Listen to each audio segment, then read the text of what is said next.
Instruction, golf news, equipment, travel, interviews, course profiles, and more. Your weekly fix of all things golf is about to begin. It's the Flagstick Podcast with your hosts, Jeff Potter and Scott McLeod. Well, welcome, golfers, to U.S. Open Week and the Flagstick Podcast. I'm Jeff Potter. He's Scott McLeod. We're here with you for about an hour or so. The podcast is sponsored this week, obviously, by TaylorMade. What if the golf ball you're playing isn't the number one ball for you? Meet the all-new TP5 and TP5X from TaylorMade. Whether you prefer the softest 5-layer tour ball in the TP5 or the fastest, now half a club longer in the TP5X, you'll be playing a ball that performs like it was built just for you. Available in white, yellow, and picks, or you can personalize with my symbol. No matter which you choose, every TP5 and TP5X is designed to help your game. Head to TaylorMadeGolf.ca to find the ball that is the number one ball for you. Obviously, we want you to be following us across all our social media networks, Instagram, X, TikTok, and Facebook. Please subscribe on Spotify, Audible, Amazon Music, and Apple Podcasts. And we really encourage you to subscribe to our YouTube channel, like us, and click the notification bell. You don't want to miss any episodes, especially with what is coming tomorrow. Which today is Thursday while we're recording. I keep forgetting all that all the time. We're recording. It's not live. It's coming tomorrow, June 14th, the Flagstick Academy. Okay. All that to say, it's U.S. Open week. We're pumped. It's Pinehurst number 2. We're more pumped. Look at that. I like it. Okay, if you're watching, he's got the Pinehurst mug. I think I have one kicking around somewhere. I think I wore out my first one. I don't know if you remember. And then I went back into the pro shop and I said, the guy's like, is that all you want? And I'm like, yeah, I just came here just for this. He's like, what? He's like, where'd you come from? I'm like, I came from Canada. He like, you came from Canada for a mug? Like, I was kidding, of course. I was there to play golf. But darn right. Yeah. Darn right. Just a mug. I would, though. Yeah, I would too. I tell you, man, I watched this and I just get so excited. No U.S. Open gets me as excited as Pinehurst. None. Is it more excited because of having played there before, or is it more excited just because, how the golf course is and the whole environment? What is it that, makes that tie? I think that it is a big part of it has to do with having had been there, not played there. Yeah. Been to Pinehurst. I mean, I think that I would feel the same way about Pinehurst if I had never played the Pinehurst golf course. I agree. At the Carolina. Yeah. I think just the village, the atmosphere, the whole, like, it's like St. Andrews, but in America. It's got that same feel. I said it this week. I said it has the feel. Yeah, right. And there's no other way to describe it. I don't even think the feeling, having been in St. Andrews as well. Yeah. And walked the golf course, not played it, unfortunately. But I don't even feel like Pinehurst has it's a different feel. But it's in that same. It's that same type of feel, is what I'm saying. Obviously they're different. They have their own. They have their own spaces in the history of the game. But it's that feeling of being someplace where all the greats of the game have been before, and everybody has played. There's been so many championships, and we'll get to that more in the back nine here, because obviously we have a lot to talk about first. But that to say, it's kicked off before we started recording here, and it's already delivering. Everything is supposed to be okay. We do want to get you caught up on some things that have been going on. Though I really do want to talk about the U.S. Open for the whole show. But hey, we can do that. We can and we can't. I mean, we got things we need to get out there. Sure. So, let's we want to get you caught up, and then on the back nine we'll get into some U.S. Open and Pinehurst number 2. So let's just get out to the front nine, presented by Metcalf Golf Club, a natural setting, a pleasant challenge. Golf season is here. Don't wait. Get on the wait list for memberships and leagues. Purchase some game passes. Get your season off to a good start by saving on compared to regular green fees. Visit metcalfgolf.com to shop. Now, right off the top, I want to remind people that the flagstick.com shootout presented by Cobra Puma Golf at Smuggler's Glen is coming up on July 13th and 14th. Registration's open. I gotta say, I'm a little shocked that it's going as slowly as it is. I mean, my I've had to people, prompt so many people that have said, "Oh yeah, I just haven't signed up yet. I haven't." We go to the like, Flagstick Open in the spring, and obviously it's the first tournament of the year, and we basically fill the field in like a weekend. Yeah, but part of that is later in the year. It's but part of the Flagstick Open though is people are sitting on their thumbs with nothing to do, whereas right now they're out golfing and doing lots of different things. Get out golfing at Smuggler's Glen for a couple of days, and awesome golf course, great tournament, great swag gear. If you're wondering about that part of it, it's a good haul. There's going to be I think we got like either it's a polo or a pullover, a backpack, a dozen balls, a Puma cap. It's a good little haul, and the prizes it's worth more than your registration list or registration price. I mean, so then you get 2 rounds of golf at Smugglers and a dinner on Saturday night. So I mean, I don't know what else you need. To sign up is what you need. I think you just need, I think you need the 2 minutes to, enter your information. That's what you need, people. So get to it. Change to the two, we call it like an A and B flight if you want. It's an A-B flight tournament. Let's just call it what it is. It's an A-B flight basic tournament, 2-division tournament with an overall title, similar to the Flagstick Open, just we don't have the higher index lower divisions. But if you're a 10 or better, it's a perfect tournament for you. Once we divide the field, you're going to be very competitive. Anyway, all right. So all that to say, sign up flagstick.com. You can register at flagstickshootout.com, or you can go to flagstick.com, click the link there under Flagstick events, and you'll find the registration there as well. Okay. 100%. All right. Let's get off talk PGA Tour. Yeah.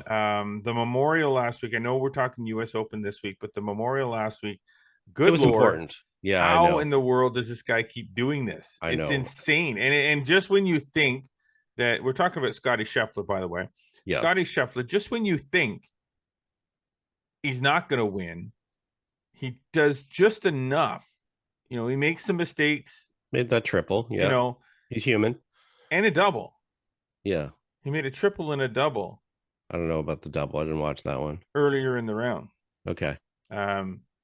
So how does this guy keep doing this? Like this is like looking in a friggin' back in time to when Tiger was dominating.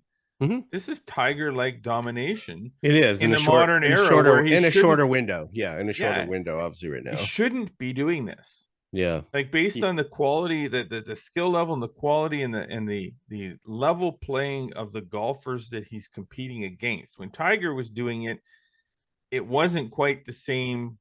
When you had the guys at the top, there was only a few guys at the top competing, kind of like the old Jack days with Jack and Artie. Yeah. It gets harder in every year, right? So as the years go by, the fields tighten and tighten and tighten. It's for sure. He should not be winning. I mean, he's only got one tournament that if I believe I saw correctly, he's only got one tournament where he has not finished first or second. Yeah, it's insane. He had and it was a T8. Yeah, that was the PGA Championship. Yeah, it's after he was arrested.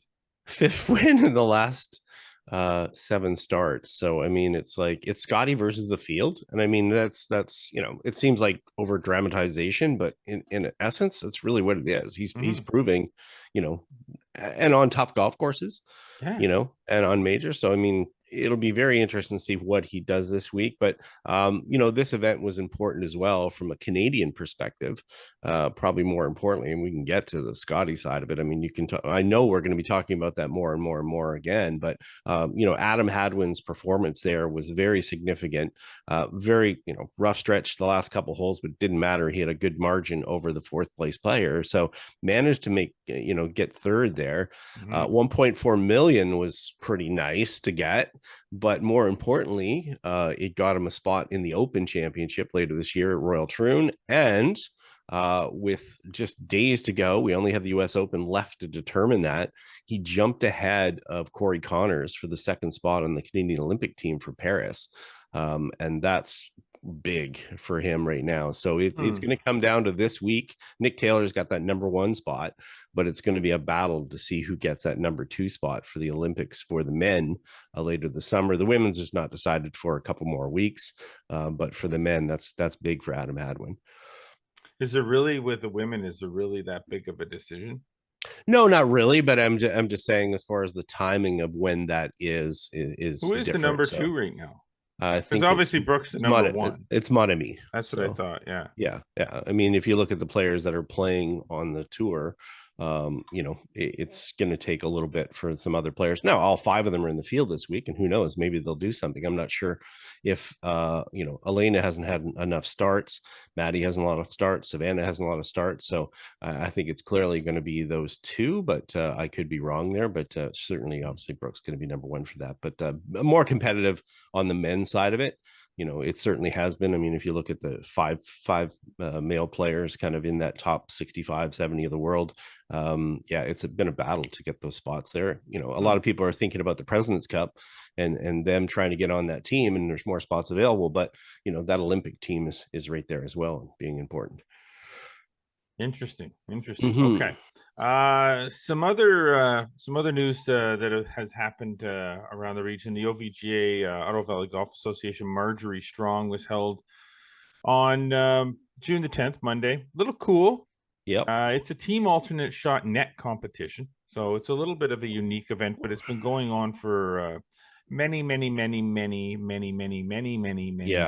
years. So just a quick rundown. There's, I believe, 3 flights. Yes. Flight 1, Rita View, team of Susan Pearl and Monica Bialik. Yeah. Were the winners. No surprise there. No, not really. Not really. OVJ Hall of Famer Susan Pearl. Exactly. Flight 2, Greensmere Country Golf and Country Club, Lori Cotton and Elise Harton. Yeah.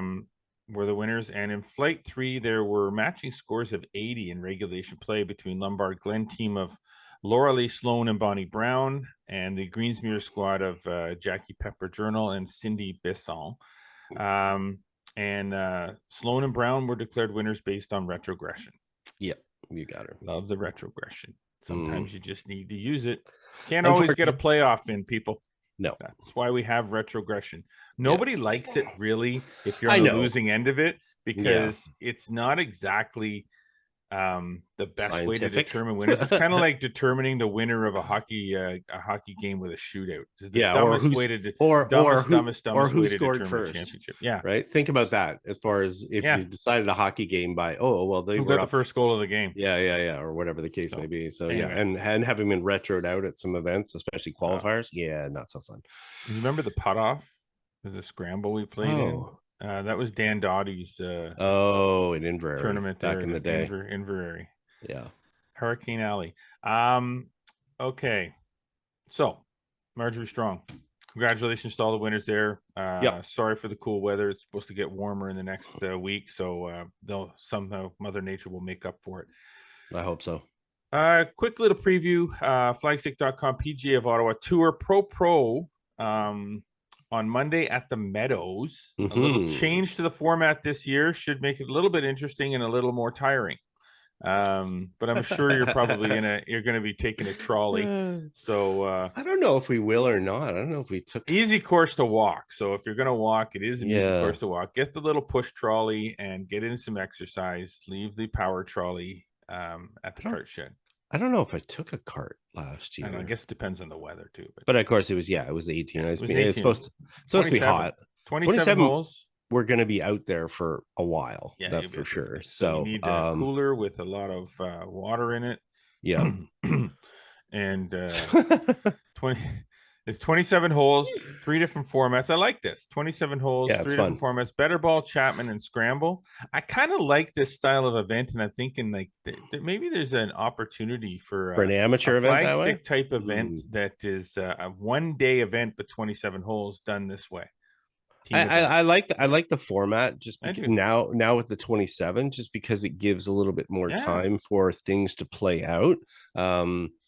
When you're going and playing these change of formats, sometimes you even forget they're changing formats, especially when you're like 6 holes in and all of a sudden, oh, we're now switching to that format or whatever. The longer that it is, it just gives more time for the better players to kind of shine through. Well, we did that I think too that's important with the Ping Challenge Cup in its infancy. Right. We did a 27-hole one-day thing where Right. we did 9 holes. We had, and it was 3 separate matches. We had a 9-hole best ball match. We had a 9-hole Chapman match, and we had a 9-hole singles matches. And we determined that we needed the extra 18. We needed the extra 9 on the singles, so we switched to 36. Yeah, because match play for 9 holes, I mean, you can all of a sudden be out of it so fast, and it's over with before you know it. So again, even though this is stroke play, it's the idea is that you've got more time to sort of identify the better players. So and you know what, it's been a popular event. 80 players, 40 teams set to play in the field. It's a popular event that way. Whether you're rusty or not, or haven't touched a club in a while, I mean, you've got a partner, so it's a little helpful. I really like this format. This is possibly potentially a something to discuss with respect to another event that we have done. Okay, another preview we want to do. Ottawa Valley Golf Association U17, U19 City and Districts is being played June 15th and 16th, so that's coming up next week at the on the Greensmere on the Legacy course and at Rivermead. So 2 days. First round is at Greensmere. Second round is at Rivermead. Great course to finish on. And what else do we got here? What else? Yeah, well, so that's also that event as well. Day one's also qualifier for the Gulf Ontario Junior Boys Championship, and then day 2 is a regional qualifying round for the Quebec Junior Championship for juniors and juveniles, and a regional pre-qualifier for the Quebec Summer Games. So important event for these juniors. There's about 60 scheduled for that field. And then now Izzy Ferguson, who won on the girls' side last year, is now graduated, and she's off to Simon Fraser. But on the boys' side, the winner last year, Ben Sheridan, who's now on Team Ontario, he's going to be back to defend. Okay, now, all right, the East Coast Pro Tour, familiar name as Won Again. Yeah, he's, you know what, Ty is killing it on this tour. He's been doing great. Ty Salone from Long Sault got his 4th win in just over 2 years. Had 2 wins in 22, a win last year, and then just got another win again at the Desjardins St. George's Classic. Won a 3-hole playoff, and by coincidence, it's against Zach Mason, and they were teammates at Eastern Michigan University. So good on Ty.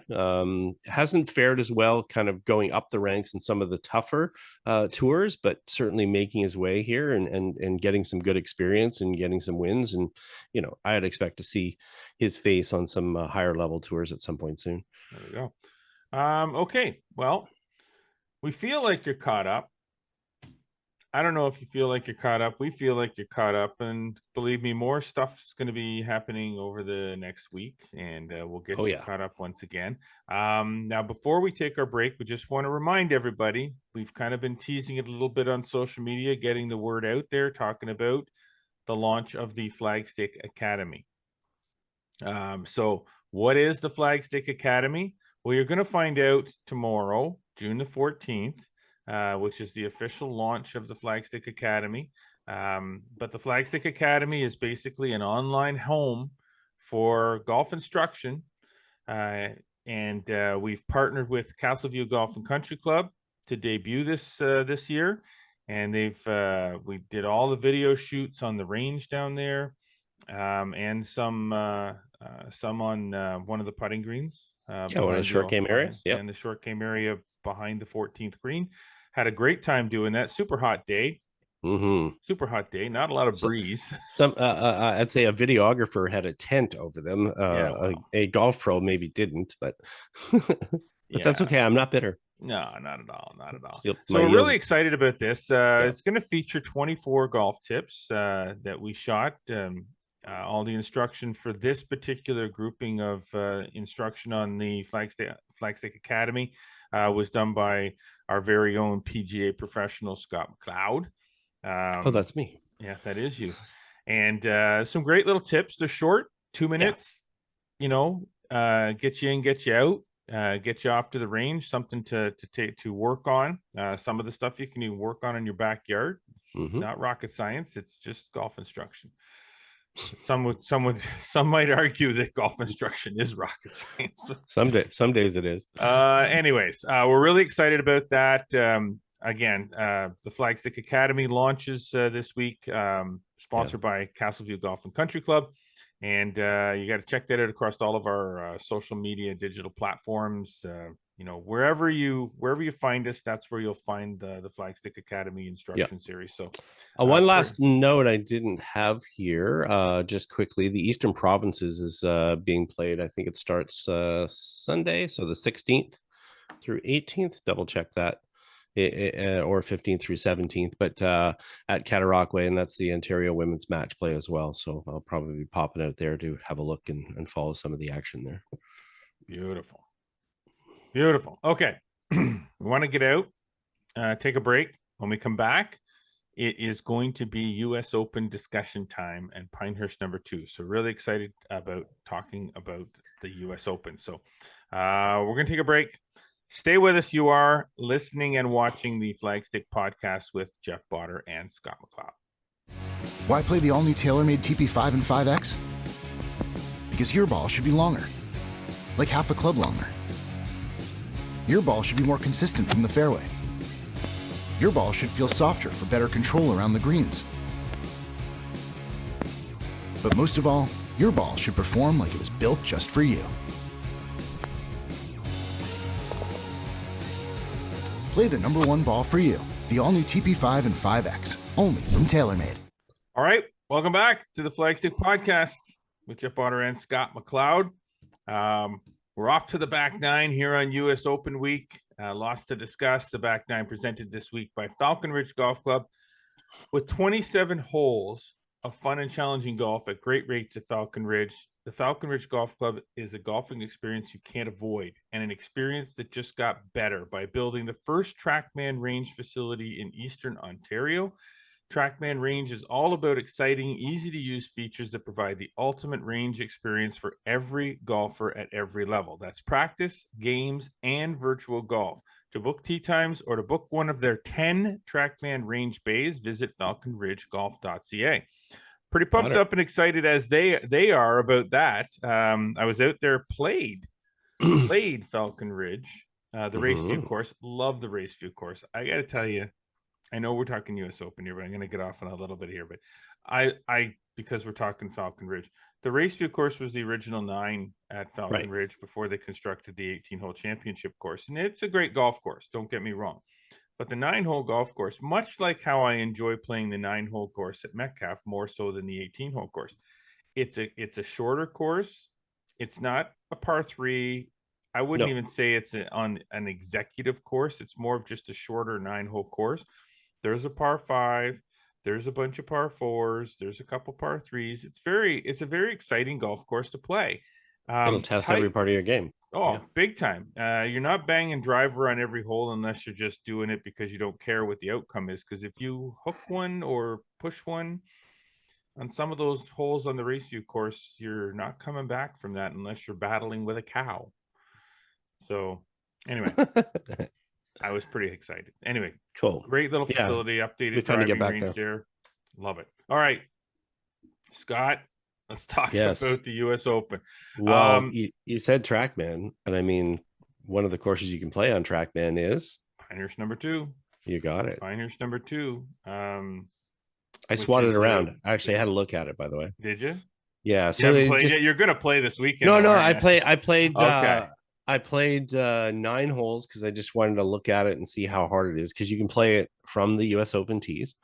So the front side is 3,700 yards or whatever, and then for a player at swinging kind of 114 kind of tour average or whatever, I mean, it is a beast. And I set it up on hard fairways, the fastest setting you could for the greens, made a nice triple on the first hole.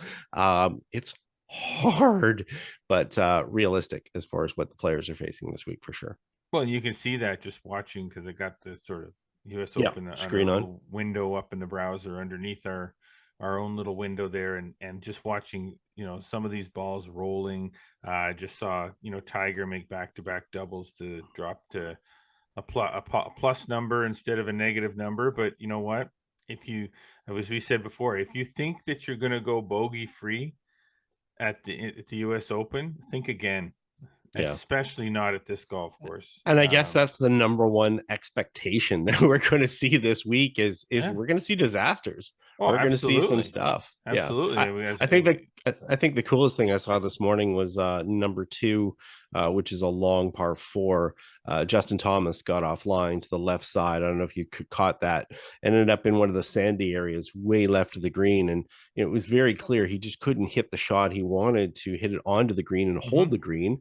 So his choice was to play it into the bunker and then play his bunker shot from there and make his 5 and move on. And that's what you're going to see a lot of this week.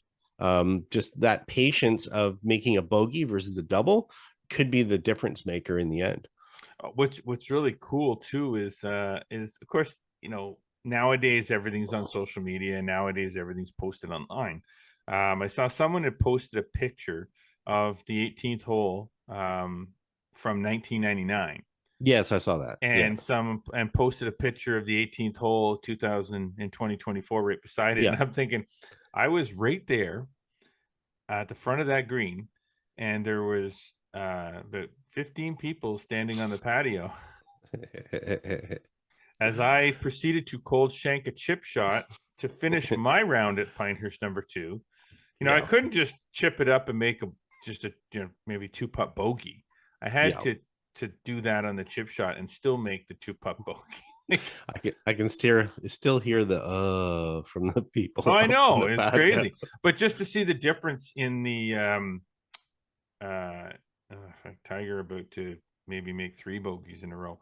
To see the difference in the golf course now to what it was then, and to know now it's you just missed it big time. Yeah, see, I got to go back and play it after the 2014 renovation. So I've played it in both aspects of it, and it's tremendously harder now than what was there before. I mean, now you get in that wire grass, and there's more and more of it as far as those clumps and the sandy areas, which is somewhat playable if it goes in the right spot. But there's less rough. There's less rough. Whereas before rough.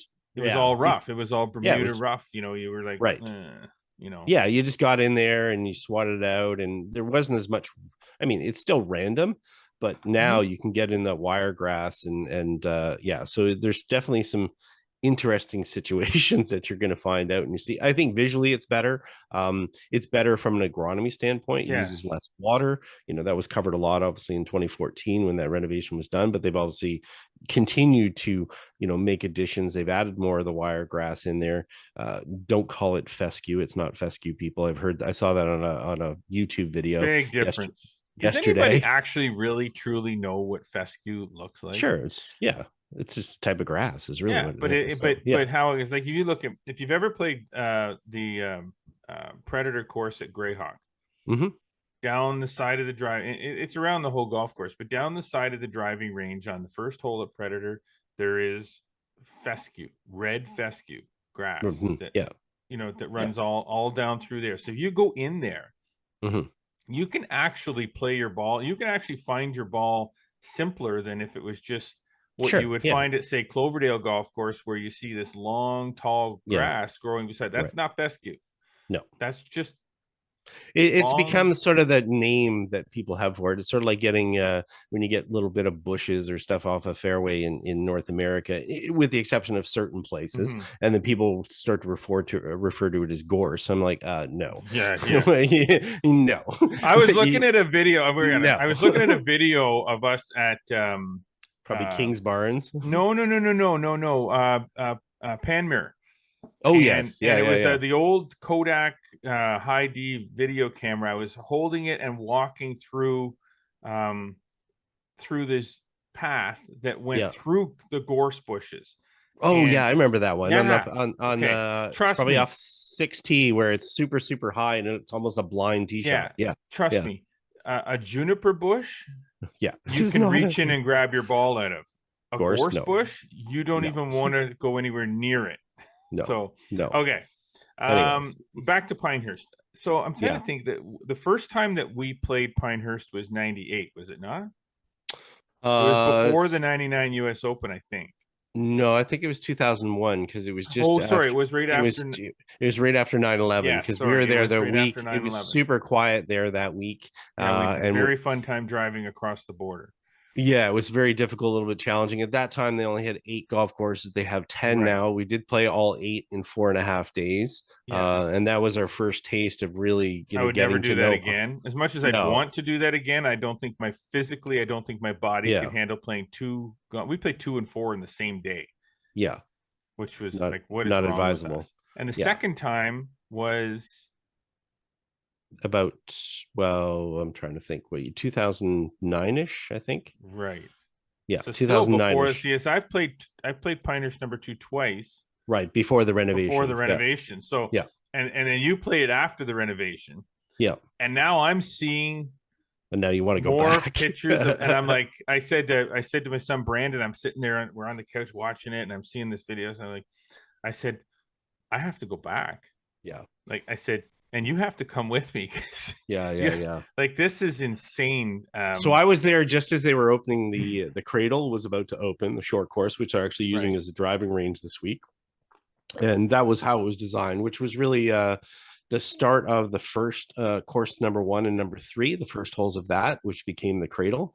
And then they renovated the golf course that way. But yeah, it still got, that feel, that vibe, the same thing that we had when we were there together. But now it's just returned more to that natural sandy look. But I love it.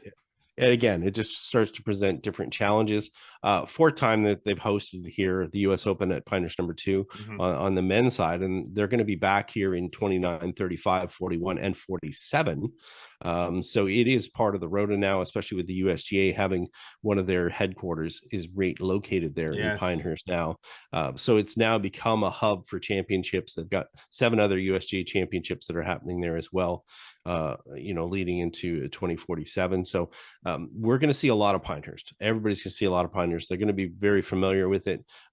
It's such a test of golf from a different way than you'll see at other places. And you mentioned that, it's not the usual rough that's there. It's about the approaches more than anything. It's not the tee ball that really makes the difference. Yes, you got to put a golf ball in play. It generally is not going to lead to a double bogey if you have a wild shot. Your chances are you can make a recovery and make a bogey if you hit then a good approach. But it's really about precision when it comes to the irons. And you're seeing that already in the broadcast. You're seeing shots that, land on the green, but maybe on the edges, just roll off. And with the greens the way they are, and really right now, the greens might need a little bit of water. They had some moisture leading into the US Open. So they're softer than they'd normally be, but they're going to firm up that much more. And the speeds are already in the 13 plus range. So no water. No Do water. Not water those greens. No, they're just singeing. They're just syringing them a little bit, and they're putting a little bit of water here and there in certain spots just to keep them obviously alive.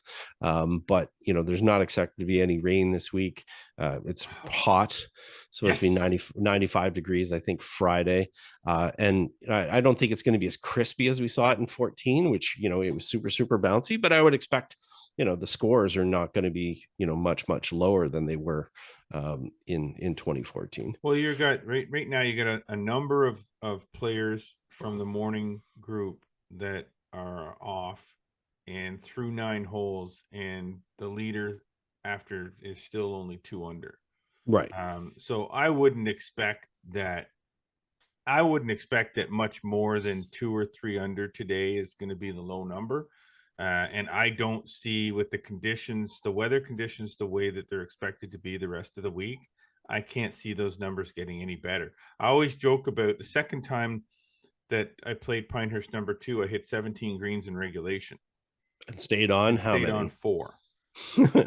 Yeah. And my son Brandon said to me, he said, well, that's not, you didn't hit 17 greens in regulation. I said, oh, yes, I did. Yeah. But by definition, hitting a green in regulation is staying on it. I said, it's open for interpretation. Any other golf course I would have played and hit 17 greens, I would have stayed on all 17, but not Pinehurst. Yeah. You literally can miss. You literally can hit a ball off center of the green by a foot, and the ball will still roll off like water off a duck's back. That thing is going off the green. So if you're hitting anywhere near the edges of these greens, your ball's not staying. Like, this isn't like where you can hit one like last week at the Memorial, great golf course too, and a completely different type of difficulty. But you hit a ball like on the fringe of the green and watch it sort of stay on the fringe or trickle back towards the green. Anything hit on the fringes of Pinehurst number 2, or pretty much most Pinehurst golf courses that we played. I think number 4, some of the more modern ones like 4, 8. You know, 2's its own animal for sure. 2's a completely different animal, and 1 and 3 were very much the same as 2 as far as the way the green shapes were. But you can't hit the edges and stay on. No, it just doesn't happen. I mean, and it's not a case of, like, I saw a couple comments from people are going, "Oh, just hit it to the middle of the greens." Well, the middle of the green is not always a safe spot in these cases in the particular situation. So it's the flat spot that you can get to hold it, but it's also got to come in on the right angle as well to stop. I mean, there's 2 ways to stop a golf ball. You either got spin or you've got descent angle, and it makes it a lot more difficult if you're out of position or you end up on one of these 3 par 4s that are over 500 yards, that you all of a sudden end up, like, I think of a hole like 4 is okay because it's a converted par 5. They flipped that a few years ago, but it's playing as a 528 par 4. Now it plays downhill, so it plays a little bit shorter, but the green on 5 is, I think, one players need to watch, despite the fact that it is a par 5 at 588. Watch the shots that end up on the left side of this green. They will roll back all the way into the bunker on the left side. Even if it's a wedge, it just has to be hit perfectly. And that's what you want for a US Open. You want to test these players and put them on the edge, that they have to be as precise as possible, not only hitting the shot, but planning the shot and deciding how they're going to attack this golf course or defend against this golf course. I would say that the thing about Pinehurst number 2 is it's not positioning off the tee is important. But it's more a case of just hit the fairway. You don't want to be in the sort of collection of waste areas with all of the fancy grasses and vegetation. You want to be in the fairway somewhere. There really isn't a lot of rough to deal with, so you want to be in the fairway. And this golf course really does put a premium on hitting approach shots, and it puts a premium. It taxes your short game from every angle. Your short game has got to be dialed in like no other golf course you're going to play to be able to get up and down around these greens, because it's not easy to do. You can't just open up the face of a wedge and flop it up on the green. You're playing a lot of, and it was designed this way to be more of a to play more like a Scottish Link style golf course, to play the ball on the ground around the greens, not fly it in like the high flying flop shots. You got to bump it. I was watching Johnson Wagner on the Golf Channel last night. It was funny because he was trying to demonstrate how to hit a ball out of this wiry crap in the side, and he freaking cold topped one and ran it through the bunker. And then he went and tried to demonstrate hitting a little bump and run toe chip, and that one ran right through the green down the back of the green, and it was just funny to see, because here's a guy that's a former tour player. And with an admittedly dodgy short game though. But I mean, he's out there demoing this, trying to show it, and he's demonstrating exactly what can happen if you're not precise around the greens and off the tee. Like, it was a perfect, even though I'm sure that his intention would have been to hit those shots really well and show the different areas as opposed to put himself in those different areas. But the demonstration was perfect because it showed exactly what can happen if you hit it in there into the wiry crap. It showed exactly what can happen if you don't pitch the ball around the greens properly. And it was a perfect demo even though I'm sure that was not his intention to yeah, look so bad. But there's some surfaces too here that, you know, are a little bigger as well, but you really have to have great distance control because, you know, with the speeds getting up to where they were, you know, 13 plus, you know, tour players are obviously used to that. But, you know, if you get putts that run past, you know, 5-6 feet, certain ones are going to be super tricky because it's going to be so hard to match up your speed and line. And I saw some practice putts with, you know, Canada's own Nick Taylor, and I saw a video of him hitting this, you know, it was basically like a 4-footer, and it ended up 90 degrees right of where the hole was, 10 feet past from the initial putt. And it was just because, you know, it just missed by a hair on the speed and line. This is a practice session, of course. But that demonstrates too that, you know, even though you maybe manage yourself around the green and you get a chip close, there's no guarantee you're going to make that putt, even if it's a 3 or 4 footer. So a lot of these are very, very tricky, and we're going to see, you know, I'm sure the TV broadcast will show a certain level of disaster because, you know, they do want to show that, but it's also because the frequency of them happening is much more on this golf course. I mean, I don't want to, at the same time here, I don't want to count, and I'm not looking at Scotty Scheffler as he may be the favorite based on the performance that the season that he's having, the performance that he's had so far this year. He may be the favorite, but I think that you can take favorites and throw them out the window this week at this golf course, because I think there's a lot of guys. The one thing that Scheffler does really well is how accurate he is off the tee, which is the number one starting point, is to put it in play off the tee. Sure. And he is deadly accurate with his irons. So these are two major pieces. Now, his short game is good. His putting has always been a little bit suspect, better since he switched to the mallet. But I wouldn't say, based on last week, I wouldn't say his putting is lights out right now either. No. And this golf course is going to tax his putting even more so with, like you said, the knee knockers, right? It's not the 2-footers. It's because you're going to leave yourself 4-footers for par and 4-footers for bogey. Yeah. Like Tiger early in his round, he had 3 putts outside of 6 feet for those were par. savers. Yeah. And then you're seeing, since he's made 3 bogeys in a row, as I'm watching and we're talking here on Thursday, is that he's missed 3 putts in that same range. You just can't make them all. Like, it's too hard. Yeah, I think Sean Martin, a golf journalist, he said something that was really good. It's just the fact that this really shows the confidence level that a player has with the different aspects of their game. Like, it exposes you that if there is an area of your game that you're not feeling confident in, you're going to be exposed and you can't get away from it. And, you know, publicly, you know that a lot of times, maybe you're at a golf course that's a little softer or whatever, maybe you're having some issues with speed control or your short game and stuff. You can't get away with certain things. So you're going to see their players' confidence level right away. And I think that's what this type of championship is supposed to do. We're not here to embarrass players, but we're also here to identify who a major champion is. And if you're going to identify them, you want the player that's playing the best. And this is a golf course that will separate the player who is playing the best. You're not going to get lucky to win this US Open at Pinehurst number 2. It's just not going to be that way. Now, you look back at 2014 when Martin Keimer won by 8 shots. Yeah. Okay. You know, that's an anomaly. It totally was. I mean, even when Tiger did it by, you know, at Pebble Beach and lapped the field back then too. That's an anomaly. It's a once in a blue moon sort of situation. It's not going to happen. And who knows? It might happen. There might be one guy this week that just happens to have 2 really, really good rounds out of the 4 and then holds on to it for the other 2.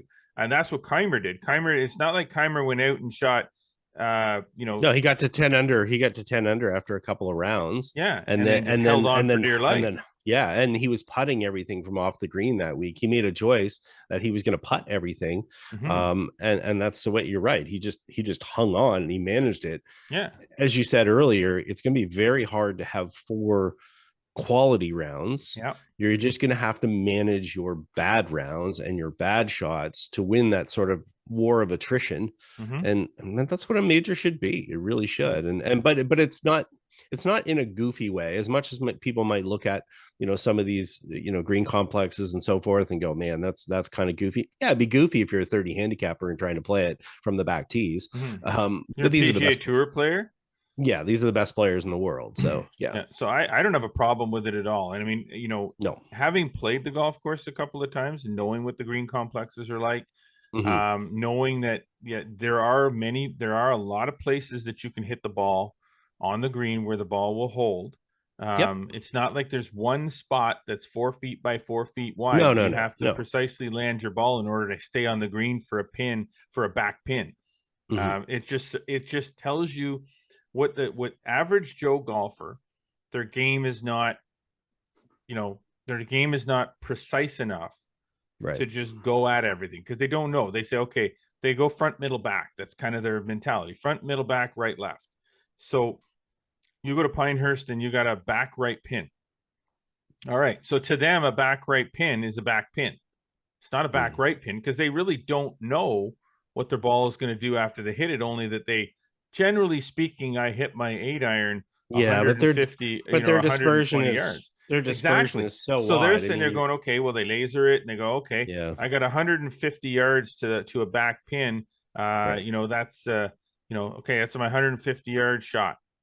And they go and they grab the club out of their bag that's a 150 yard shot, and they nail that thing 150 yards, only to find out that they're now 30 yards off the back of the green down a hill, because you needed to land it at 120. Right. So that's the difference. These guys know that that's not a pin. I'm not going to try to land it at that pin. No, I'm not attacking that pin. I'm hitting it 15 feet left of that pin and 10 feet short. Yeah, and they're familiar with their north-south dispersion and their east-west dispersion, and they know how they can fit it in there so that their miss, because they will miss, they're not hitting these things dead straight, but their misses are going to land and put them in spots where they can recover from. So they can basically take that cone of where they're shooting and go, okay, we're going to move it over here, because if I, when I do miss, here's my dispersion left and right. It's still going to be in a spot that's somewheres where I can recover and get something out of it. So 7 Canadians in the field this week, which is huge. Great.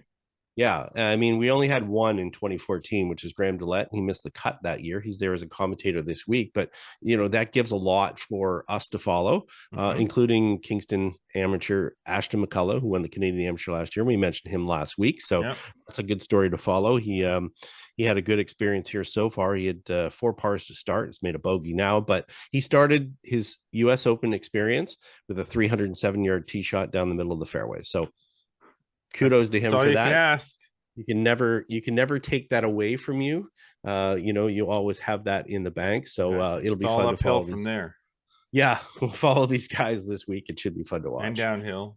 Side hill. Everything else you could possibly imagine. So, all right. We don't have a lot of time here, but we have a little bit. Who in the field is beating Scotty? I like, without looking at the board right away, I've looked at it obviously this morning, and I'm not biased regarding that, but I like the skill set for Ludwig Åberg. Tied for 5th last week at the Memorial, just does everything well, got the speed, iron control, his demeanor, patience is obviously going to be a very big key here. I'm backing Ludwig this week. If somebody is going to beat Scotty, he's my guy. Okay, so I like Åberg as well. Okay. I like the fact that he hits it high, which is going to favor him. But I also think, sometimes we put, okay, this guy hits it high. This guy, I think they can all hit it high. Oh God, yeah.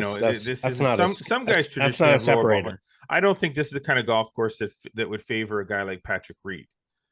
I think because of his right to left ball flight and the fact that he hits it lower, I don't think he could hold the greens as well. Now, that's not to say that he can't hit a high cut. It's just not a comfortable shot, and it's the shot that he would pretty much have to hit every time. Right, exactly. So it comes down to those fractions, right? It comes down to those fractions that are going to be the separators between the players in the end. Now, I do like Colin Morikawa.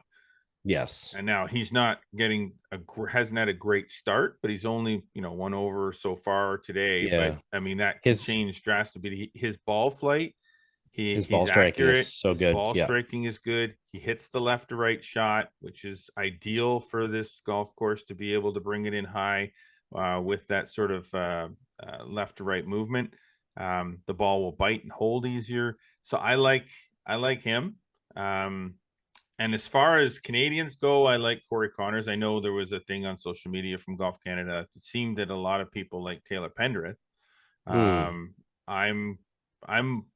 I still think Corey Connors is the one that's probably going to play the best as far as Canadians go. I think he's a ball striker, and he's number 2 on the tour in proximity to the hole as far as approaches. So I mean, that's, as we've identified, that's a major skill here, and certainly critical as far as success. Okay. Well, what do you think, Scott? I think we covered enough stuff. I mean, I think good for now. I mean, there's certainly be some things to discuss next week after this is all over and and we clear the carnage and see who's left standing. You see how many withdrawals there are from the Travelers. I'm just kidding. There won't be withdrawals from the Travelers because of that. Okay, well then we're gonna put a stop there and let you guys watch the U.S. Open and fester over everything that we just said. We want to thank all our sponsors this week, Metcalf Golf Club, Falcon Ridge Golf and Country Club, and our presenting sponsor this week, TaylorMade Golf. What if the golf ball you're playing isn't the number 1 ball for you? Meet the all-new TP5 and TP5X from TaylorMade, whether you prefer the softest 5-layer tour ball or the fastest. Now that's a half club longer in TP5X, you'll be playing a golf ball that performs like it was built just for you. Available in white, yellow, and picks, and you can personalize with my symbol. No matter which you choose, every TP5 and TP5X is designed to help your game. Head to TaylorMadeGolf.ca to find the number 1 ball for you. We do hope that you're enjoying hearing and watching us. Be sure to follow us across all social media networks on Instagram, X, Facebook, and subscribe on Spotify, Audible, Amazon Music, Apple Podcasts. Don't forget to subscribe to the YouTube channel, like us, and click the notification bell. Make sure you never miss a single episode, and you get to tune in for the launch of the Flagstick Academy this week. Get over to flagstick.com for more amazing golf content delivered every single day, and be sure to subscribe to the Flagstick Digest newsletter sent out 3 times a week, where you'll also receive links to go to the Flagstick Academy golf instruction presented by Castleview Golf and Country Club this week. As always, we appreciate you tuning in, but until next week, I'm Jeff Botter. I'm Scott McLeod. Remember, always go for the stick.